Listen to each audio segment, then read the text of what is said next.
galera, tudo certo com vocês? Último bloco dessa nossa primeira aula, resolução de questões focado na IBFC, resolvendo várias e várias questões sobre pessoas naturais, pessoas jurídicas. Meu nome é Felipe Torres e eu estou aqui junto com vocês no EBE Vieira On. Beleza? Vamos nessa! Olha, eu deixei para vocês aqui agora, para resolvermos nesse nosso último bloco, duas questões.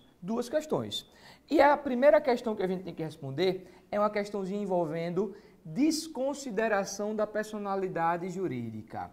Antes de terminar o bloco passado, eu já trouxe para vocês a importância e a relevância desse tema. Galera, tem caído muito em concurso, tem sido muito cobrado, então vale a pena ficar ligado nisso. Disse também que essa desconsideração da personalidade jurídica, ela se dá inicialmente como uma forma de mitigar o princípio da autonomia patrimonial. Eita, Felipe, essa informação é importante. Sim, é. Veja, o que é o princípio da autonomia patrimonial? Aquela ideia que eu já tinha também trazido para vocês. A pessoa jurídica, ela em regra, tem um patrimônio autônomo quando comparado com o patrimônio do seu sócio administrador, de quem a criou, de quem a pensou. São dois patrimônios distintos, o patrimônio da pessoa física e o patrimônio da pessoa jurídica. Tranquilo com isso? Maravilha, estável, né? Beleza. Então se liga nessa ideia do princípio da autonomia patrimonial. Bom, o que acontece? Em decorrência desse princípio da autonomia patrimonial, meus amigos, muitas pessoas mal intencionadas, infelizmente, começaram a utilizar-se da pessoa jurídica de forma indevida. Começaram a fazer aquilo que nós chamamos de abuso da personalidade jurídica. Começaram a abusar dessa personalidade. E Felipe? É. Infelizmente é. Infelizmente é verdade. Tá? Essa conduta abusiva tem relatos históricos que isso começou a acontecer no México, depois foi para os Estados Unidos. O fato é que nosso ordenamento jurídico isso também é constatado. A pessoa jurídica que tem um patrimônio autônomo, quando comparado com o patrimônio da pessoa física, a pessoa física ela se aproveita dessa autonomia patrimonial e utiliza essa autonomia como sendo um escudo para realizar atos abusivos, para abusar da sua personalidade, para abusar da personalidade. E isso ninguém quer. Isso ninguém quer. O direito não pode corroborar com essa ideia. Bom, tendo isso em mente, surgiu a desconsideração da personalidade jurídica. A teoria da desconsideração da personalidade jurídica. Observem, o que é desconsiderar uma personalidade jurídica? Desconsiderar a personalidade jurídica nada mais é do que suspender temporariamente o princípio da autonomia patrimonial da pessoa jurídica e buscar no patrimônio particular dos sócios a satisfação de determinadas obrigações. Então, observe, desconsiderar a personalidade jurídica, eu suspendo o princípio da autonomia patrimonial e vou buscar direto no patrimônio particular dos sócios a satisfação de determinadas obrigações. Vejam que por esse conceito, essa suspensão ela é temporária. É uma suspensão temporária.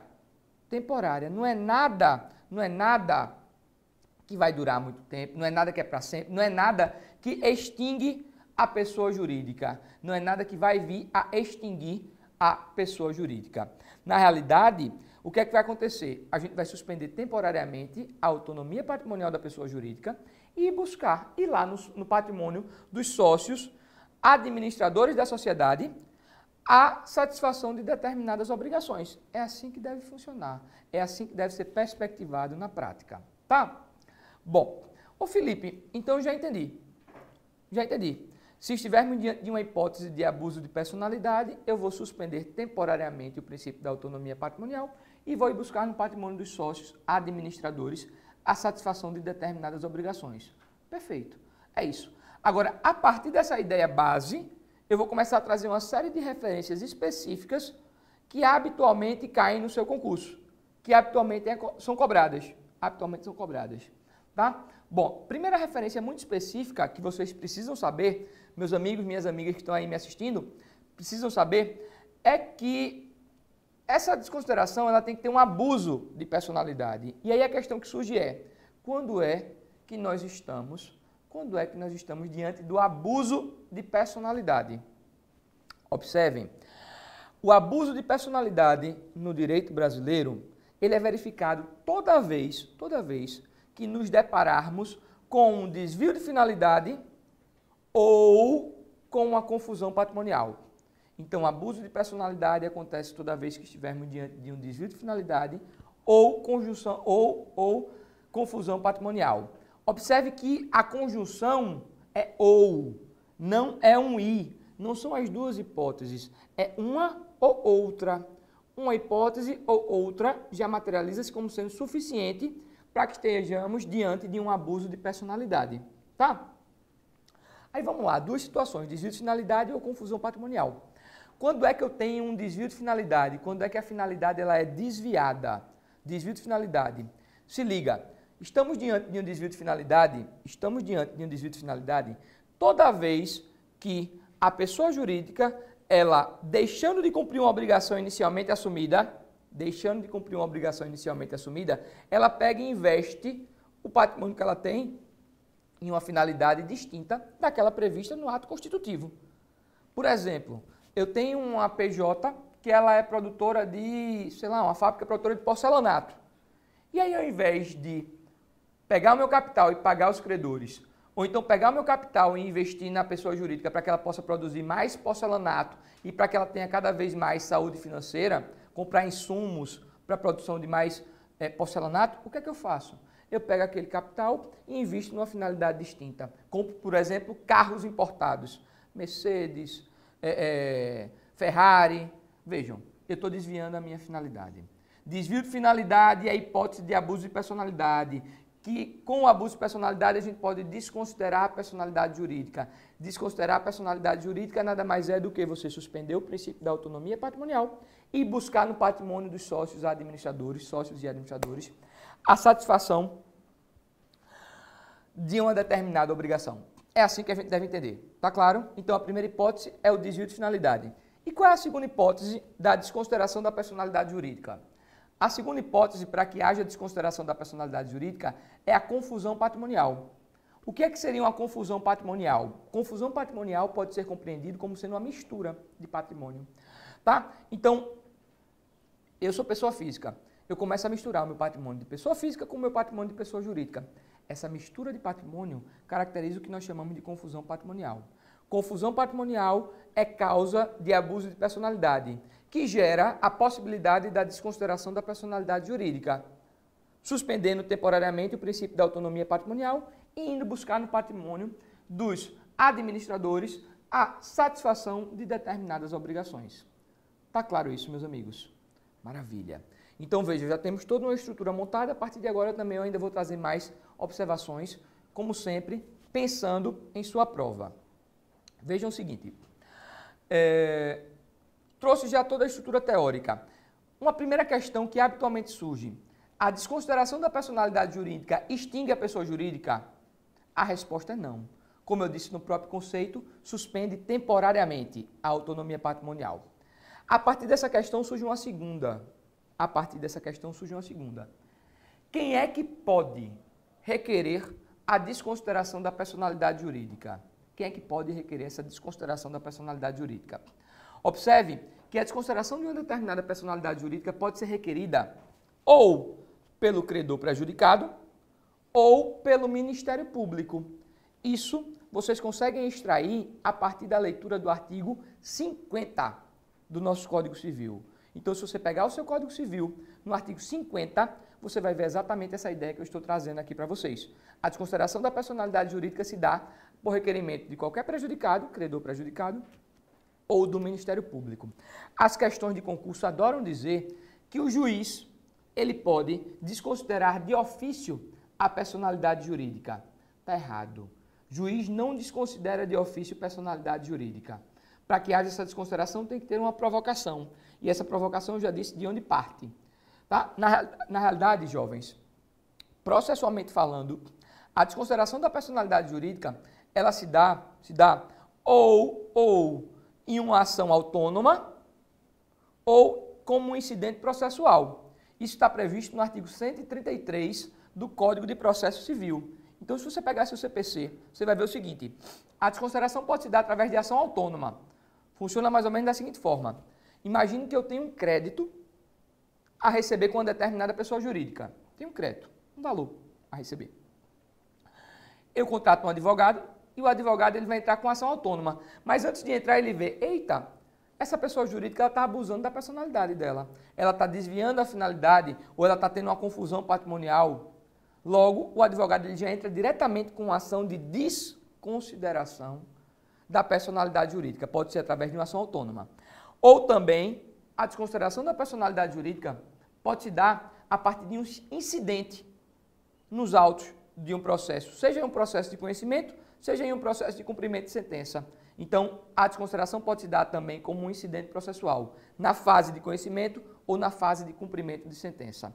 Para ficar bem claro, neurose de clareza, desconsideração da personalidade jurídica não se faz de ofício, o juiz precisa de uma provocação que vai partir ou do Ministério Público ou do credor prejudicado. Para que haja desconsideração pode ser através de uma ação autônoma ou pode ser de um incidente processual, verificado ou na fase de conhecimento ou na fase de cumprimento de sentença. Tá claro isso? Maravilha! Ainda tenho mais informações sobre desconsideração da personalidade jurídica para trazer para vocês.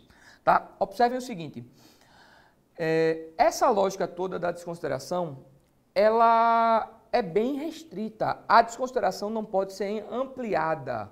É uma exceção, não é regra. Por isso que algumas provas colocam mais ou menos assim. A desconsideração da personalidade jurídica se dá através do... Quando se constata o abuso de personalidade, que pode ser verificado no desvio de finalidade, na confusão patrimonial ou no dolo. Está errado. Isso está errado. Tá? Para que tenhamos a desconsideração da personalidade jurídica, temos que ter o abuso de personalidade, que só se verifica nessas duas hipóteses. Só se verifica no desvio de finalidade ou na confusão patrimonial. Se liga, qualquer outra coisa que a prova de vocês colocar aí vai ser uma forma de induzir vocês a erro. Vai estar errado, vai estar efetivamente errado. Além do mais, a conjunção é desvio ou confusão, não desvio e confusão. Já vi questões muito maliciosas dizendo isso, tá? Avança um pouquinho mais em nossa conversa.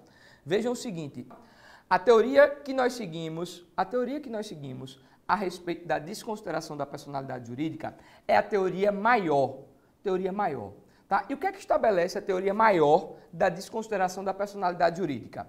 Vejam, a teoria maior, que é seguida pelo nosso Código Civil, ela estabelece que para que haja a desconsideração da personalidade jurídica, temos que ter mais requisitos. Por isso que é denominada, por isso que é chamada de teoria maior. Temos que ter, por exemplo,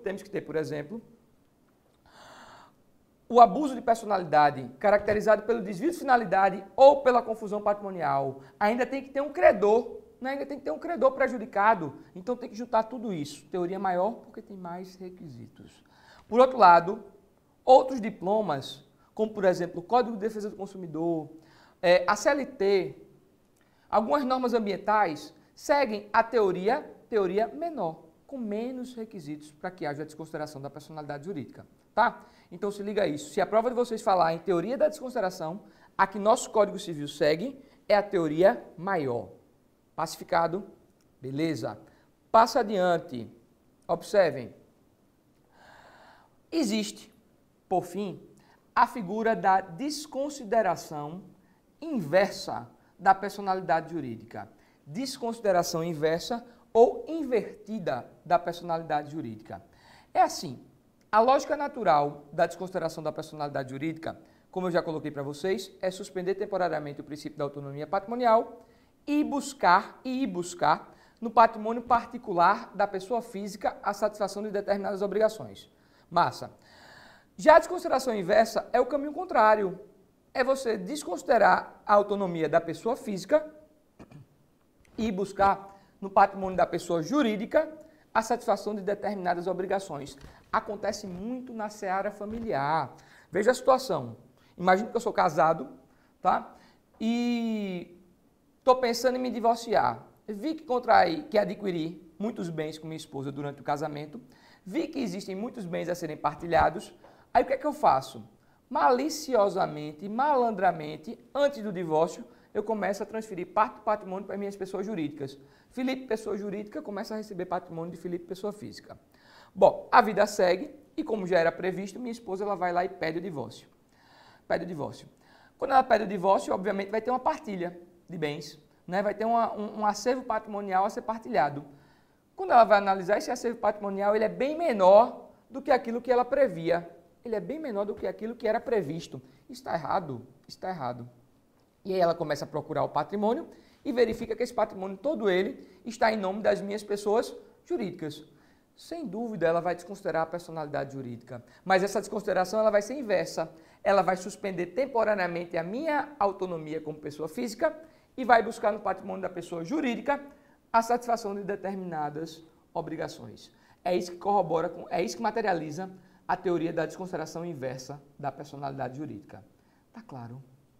Perfeito. Vejam, essa teoria, vale a pena dizer para vocês, que ela está chancelada em nosso atual Código de Processo Civil, no artigo 133, parágrafo 2º. Quando terminar a nossa aula, vai lá, dá uma lida. Isso cai na sua prova de processo e pode também ser cobrado em nossa prova de Direito Civil, tá?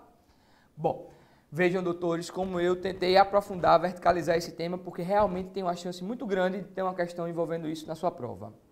Já temos conhecimento suficiente para respondermos a questão que está aqui proposta. Então, vamos passar para a 13ª questão, na tela com vocês. Analise os itens abaixo e responda a seguir com base nas disposições do Código Civil sobre a desconsideração da personalidade jurídica. Item 1. Tal efeito pode decorrer de abuso de personalidade jurídica, caracterizado pelo desvio de finalidade ou pela confusão patrimonial. Perfeito. Desvio de finalidade ou confusão patrimonial. O item 1 está plenamente correto, em harmonia com o que diz o artigo 50 do Código Civil. Item 2. O abuso da personalidade deve ser declarado judicialmente. Deve ser declarado judicialmente. Sim, vem para cá, vem para mim. Ó, é possível que tenhamos uma desconsideração da personalidade jurídica na seara administrativa? Não, não. Em nosso ordenamento jurídico, não. Para que haja desconsideração, ela tem que ser feita por decisão judicial. Quem desconsidera é o juiz. Desconsiderar é um ato privativo do magistrado. Se tivesse afirmativa na sua prova, ela está verdadeira, porque é assim, tá? Então, tem que ser sim declarado judicialmente e o item 2 está correto. Item 2 está correto. Item 3. O pedido de desconsideração só pode ser feito pelo Ministério Público. Aí está errado. Vimos, meus amigos, que a desconsideração pode ser feita pelo MP ou por qualquer credor interessado. Logo, esse só aqui, não, pode cortar, tá? 4. Os efeitos da desconsideração podem atingir os administradores da sociedade. Está certo. Efeito da desconsideração pode atingir os administradores da sociedade. Os administradores podem ser, sim, atingidos.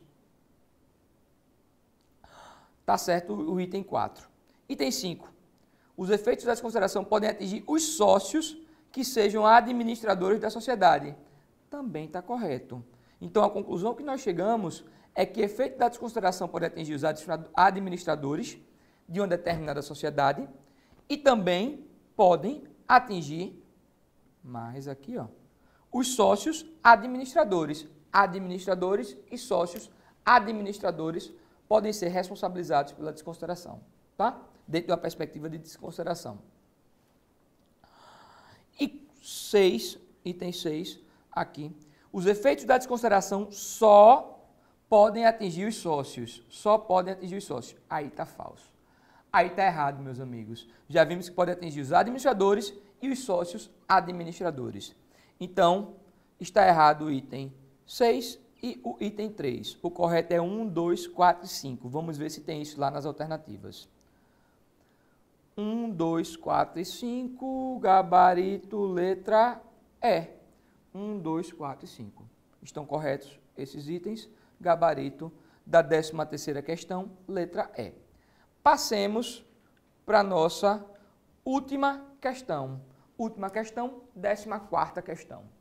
Observem o seguinte, essa 14ª questão, ela versa diretamente sobre a figura das fundações. Fundações, tá? O que é que a gente precisa saber sobre uma determinada fundação? Se liga. Já disse para vocês no início da nossa conversa sobre pessoas jurídicas que fundação nada mais é do que uma pessoa jurídica de direito privado caracterizada por uma dotação, separação de patrimônio sem finalidade lucrativa. Dotação de patrimônio sem finalidade lucrativa. Observem o seguinte, a pessoa jurídica fundação pode ser constituída por duas formas. Tem duas formas para que a gente possa constituir uma fundação. Ou eu constituo uma fundação por escritura pública, ou eu constituo uma fundação por testamento. Escritura pública ou testamento. Então, eu quero constituir uma fundação. Vou lá e faço uma escritura pública. Eu quero constituir uma fundação. Vou lá e faço um testamento. Um ou outro. Isso está no artigo 62 do nosso Código Civil. O artigo 62 é um artigo que eu queria, do fundo do coração, que quando terminasse essa nossa conversa aqui, você parasse e lesse ele. Lesse ele. Na realidade, eu vou pedir para que vocês leiam 3 artigos envolvendo as fundações. Já eu vou dizer, o primeiro é o 62, então anota aí no teu caderno. Tá? Por que tu estás dizendo isso, Felipe? Que frescura é essa? Não, não é frescura. Quem me conhece sabe que eu não tenho frescura com nada. Tá? Na realidade, eu digo que eu quero que vocês leiam o artigo 62, porque é importante. O artigo 62 ele foi recentemente modificado.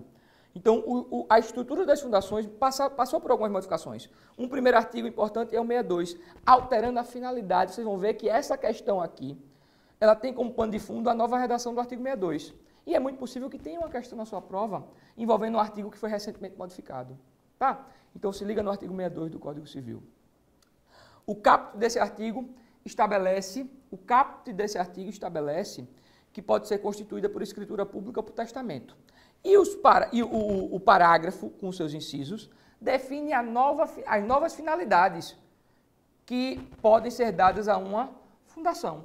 Observe que antigamente era bem pequenininho esse artigo, era um artigo reduzido, agora é um artigo gigante, cheio de finalidades. Tá? Então, fundação pode ser constituída por critérios religiosos, por cidadania, por assistência social, por pesquisa científica, por defesa e preservação e conservação do meio ambiente. A finalidade são várias finalidades. Tá? A dica, se liga. Fundação pode ter finalidade econômica? Eu posso visar lucro pensando em uma fundação? Não. Então, qualquer finalidade que a prova traga, que denote uma busca por lucro, está errado, porque fundação não visa lucro. Na realidade, fundação pode até mexer com dinheiro. Na realidade, mexe muito com dinheiro. Mas uma coisa, se liga nisso. Uma coisa é você trabalhar com capital, é você mexer com dinheiro. Outra coisa diferente é você buscar lucro. Dividir lucros, tá? Não, fundação não divide lucros. Fechado nisso? Vamos fazer agora um apanhado geral sobre as fundações, bem rapidinho, trazendo as principais características e depois a gente volta para responder a questão, tá? Porque esse tema é bem importante. Então, o artigo 62 estabelece isso, Constituição, e o artigo seguinte, que é o 63, ele traz a seguinte ideia, vê que ideia interessante. Ele diz, olha, é possível que o indivíduo que venha a constituir uma fundação, ele esteja com muita boa vontade no coração, mas esteja liso de dinheiro no bolso. Acontece, né? De boa vontade, eu estou cheio, mas de dinheiro, eu estou meio mal. De boa vontade, eu estou cheio, mas de dinheiro, eu estou meio mal. É plenamente possível isso acontecer. E aí o artigo 63, ele diz, olha, se o capital destinado à constituição de uma determinada fundação for insuficiente, o capital, ele for insuficiente, não vai voltar esse capital para o fundador. Vai ser destinado a uma outra fundação de fim igual ou semelhante. Tá claro? Então, eu fiz uma fundação, o capital ele foi insuficiente, volta para uma outra fundação de fim igual ou semelhante. Beleza? Na realidade, tem um passo a passo para a constituição de uma fundação. O primeiro passo é você fazer essa dotação, separar esse patrimônio. Logo em seguida, você vai ter que elaborar o estatuto. Observa, tem algumas dicas sobre a elaboração de estatuto de fundação. O estatuto de uma fundação pode ser elaborado pelo próprio fundador ou pelo próprio terceiro. ou por um terceiro, pelo próprio fundador ou por um terceiro. Imagina o seguinte, imagina a Fundação Neymar Júnior. Neymar Júnior, tá? Bom, um dia Neymar resolveu criar uma fundação. Será, sem querer presumir nem prejugar ninguém, mas será que Neymar, ele criou essa fundação quando ele morava na Espanha, né? Então imagine que ele estava de férias em Ibiza.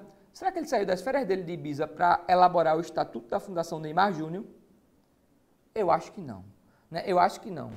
Eu acho que ele pegou e delegou para um terceiro. Contratou um advogado ou alguém especialista em elaboração de estatuto de fundação e outorgou esse encargo. É plenamente possível. Então se liga, o estatuto pode ser elaborado pelo próprio fundador ou por um terceiro. Se esse estatuto tiver que ser elaborado por um terceiro, pode ser um terceiro com prazo ou um terceiro sem prazo. Terceiro com prazo ou terceiro sem prazo. Se o terceiro ele tiver um prazo, por exemplo, tem um mês para me entregar o estatuto. Se o terceiro tiver um prazo e esse prazo não for respeitado, observe onde a gente vai chegar. O Ministério Público ele avoca a competência. Se foi um terceiro e um terceiro não tem prazo, se passar o lapso temporal, se transcorrer o lapso temporal de 180 dias, o Ministério Público também avoca a competência. Então, para ficar bem claro, o estatuto de uma fundação pode ser elaborado pelo próprio fundador ou por um terceiro. Se for um terceiro com prazo e passar o prazo, o Ministério Público assume a obrigação de fazer o estatuto. Se for um terceiro sem prazo, passando o lapso temporal de 180 dias, o Ministério Público avoca para si a competência. Também assume esse ônus. Tá? Depois que é feita a dotação, depois que é elaborado o estatuto, o que é que a gente tem que fazer dentro de uma fundação? Esse estatuto tem que ser aprovado. Quem é que aprova? O Ministério Público. Depois que o Ministério Público aprova o estatuto, aí sim a gente registra e com o registro, a fundação ela adquire personalidade jurídica. Eu disse para vocês que eram 3 artigos que precisavam ser analisados com calma. Primeiro 62, o segundo, eu vou dizer agora, o segundo é o artigo 66 do Código Civil, que modificou a fiscalização das fundações. Artigo 66 do Código Civil estabelece agora o seguinte: se uma fundação estiver situada em um estado, quem é que fiscaliza essa fundação? O MP do estado. Se uma fundação estiver situada em mais de um estado, quem é que fiscaliza essa fundação? O MP de cada um dos estados. E se uma fundação estiver situada no DF ou nos territórios? O Ministério Público do Distrito Federal e dos territórios. Nova redação do artigo 66. Então se liga também nesse artigo 66, tá? Outro artigo que tem uma redação importante é o 67, que foi atualizado. Então, vamos dar uma olhada no artigo 67, porque ele faz referência à alteração do estatuto de uma fundação. Sintetizando o 67, passou do 67, eu falo como é que uma fundação se extingue e a gente resolve a questão. Se liga, 67. É possível alterar o estatuto de uma fundação? A resposta é sim. Para alterar o estatuto de uma fundação, de acordo com o artigo 67, eu tenho que cumprir 3 requisitos. Se liga neles. Primeiro, quórum de 2/3 dos fundadores. Segundo, manutenção da finalidade. E terceiro, aval do Ministério Público. Observa, o MP está sempre presente no dia a dia de uma determinada fundação. Está claro isso? Beleza. Feitos esses requisitos, o que é que pode acontecer? Pode chegar lá no Ministério Público e existir uma minoria revoltada pela alteração do estatuto. Porque observe, o quórum de 2/3. Pode ser que exista 1/3 dos fundadores indignados com essa alteração. E aí, nesse caso, o que é que deve ser feito? O promotor de justiça, ele pega o estatuto, encaminha para essa minoria vencida e dá para essa minoria vencida um prazo para que ela possa recorrer, um prazo de 10 dias. Então, para ficar bem claro, a minoria vencida tem direito de recurso no prazo de 10 dias. Tá? Volta para o promotor. Quando voltar para o promotor, para o Ministério Público, ele pode fazer o quê? Ele pode aceitar a alteração. Se ele aceita a alteração, o estatuto está alterado. Ele pode negar ou ele pode se manter inerte. Se ele negar ou se ele se mantiver inerte por 45 dias, o que acontece? O juiz ele pode ser provocado para decidir sobre a alteração do estatuto da fundação. Tá? Fechando tudo isso, está na redação do artigo 67. Então, se liga, 62, 66 e 67. Fechando tudo isso, preciso falar com você a respeito da questão da extinção de uma fundação. Observe, de acordo com o artigo 69, extinta a fundação, o seu capital remanescente vai ser destinado a uma outra fundação de fim igual ou semelhante. A fundação pode ser extinta por uma infinidade de motivos, porque se tornou ilícita, impossível, inservível. Bom, o fato é que, ela sendo extinta, o capital remanescente é entregue a uma outra fundação, de fim igual ou semelhante. Maravilha. Bom, já temos informação suficiente para respondermos a última questão, então vamos a ela. O Código Civil de 2002, no título das pessoas jurídicas, declara que para criar uma fundação, o seu instituidor fará por escritura pública ou testamento. Maravilha. Dotação especial de bens livres, especificando o fim a que se destina e declarando, se quiser, a maneira de administrá-la. Também determina quais são os fins possíveis para a constituição de uma fundação. Aí, assinale a afirmativa abaixo, marcando verdadeiro ou falso. Observe que essa questão, pessoal, é letra de lei. Letra de lei do artigo 62. Então, vamos lá. É possível que quem está com o artigo 62 acompanha. É possível que tenhamos uma fundação que visa assistência social? Sim. Pesquisa científica, desenvolvimento de tecnologias alternativas, modernização do sistema de gestão, produção e divulgação de informação e conhecimento técnico e científico? Também. Está lá no artigo 62. Defesa, preservação e conservação do meio ambiente e promoção do desenvolvimento sustentável? Também. Então, aqui está verdadeiro, aqui está verdadeiro, aqui está verdadeiro. Agora, habitação de interesse social? Não, está falso. Não tem como finalidade no artigo 62 habitação de interesse social. O gabarito, logo, o gabarito dessa questão é letra D, VVV e F. VVV e F. Última questão, letra D, é o nosso gabarito. Letra D é o nosso gabarito. Vem para cá. Jovens, terminamos a nossa primeira aula. Espero do fundo do coração, com a resolução dessas questões, ter conseguido contribuir para a aprovação de todos vocês. Estamos juntos aqui no espaço Heber Vieira On, para que a gente possa obter maior êxito na sua aprovação. Muito sucesso, muito estudo e até a nossa próxima aula. Beijo no coração, fiquem com Deus.